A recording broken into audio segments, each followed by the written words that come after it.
And we are joined now from Cleveland by Governor John Kasich. Governor, thank you for joining us again this morning. And we have to begin with this remarkable series of events this weekend. You said Mr. Trump has created this toxic environment. If that's true, if he's responsible, as you say, for preying on people's fears, how can you also say you'll still support him if he's the nominee?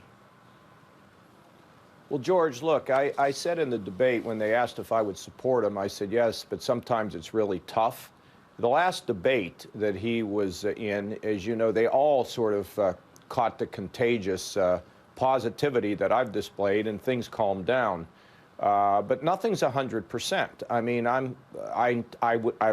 hope to be able to support whoever the nominee is, but I have to tell you, George, I don't think he's going to be the nominee. I'm going to win in Ohio. We're rising all across the country.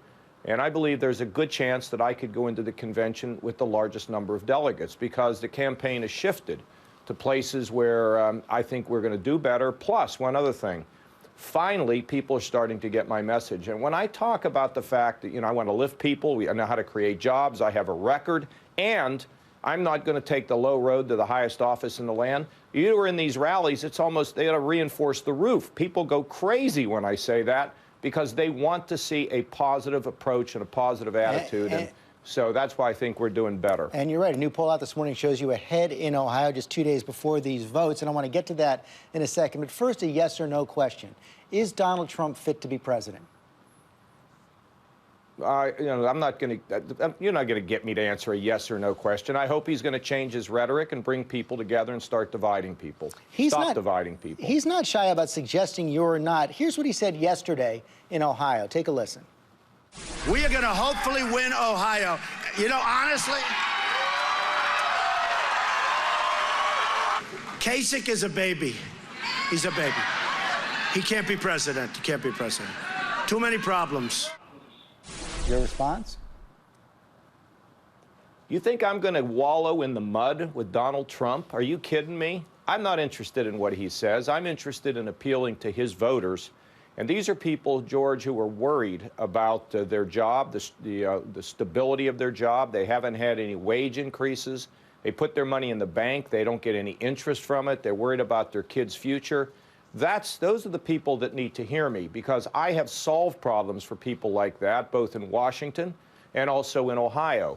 So wallow in the mud? No thanks. I'm not interested. That's not the way in which you can be effective. As you know, Mr. Trump is also trying to appeal to those voters as well. One of the things he's hitting on, both on the stump and on the air in Ohio right now, is your support of NAFTA. He's saying that has cost Ohioans jobs.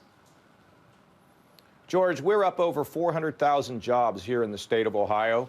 In fact, we have investments. I was just in a plant in Dayton where we have a $500 million investment from the Chinese, and they've employed over 1,000 people there. I was intimately involved in bringing that to Ohio. Yesterday, I was in a plant in Newark, Ohio, where we have a significant German investment in the energy business. We're getting investments from all over the world. Our wages are growing faster. We have a $2 billion surplus, cut taxes more than anybody in the country, and we're not out of the woods, but we've made unbelievable progress. And I'm sitting in the city of Cleveland, which is the new Cleveland of the 21st century, and we're doing very well. So look, I don't pay any attention to all this kind of nonsense out there. I'm not going to get down into the mud. Records are fine, but this kind of silly rhetoric is all it is silly. You are confident. You sound pretty confident about your state, about how you're going to do on Tuesday. Is Ohio the turning point? If you block Donald Trump in Ohio, will he not be the nominee? Yeah, I absolutely believe that. Look, Ohio always seems, George, to be the geographical center of the political universe. I also know that we're rising in Illinois, and then we're going to be able to compete in places like Pennsylvania, the Eastern Seaboard, out west. But you're not on the ballot in Pennsylvania. Yeah, we'll be on the ballot in Pennsylvania. That's all a bunch of political gibberish over there, too. It's amazing. People try to keep you from getting on the ballot, but we'll be fine. We will be competing in Pennsylvania. Even though you don't have enough valid signatures now? No, we're fine in Pennsylvania. We're fine. This will all be resolved here soon. And finally, we heard Senator Cruz say that if somehow at the Republican convention the establishment parachutes in with an establishment candidate, there's going to be a revolt. Your response to that?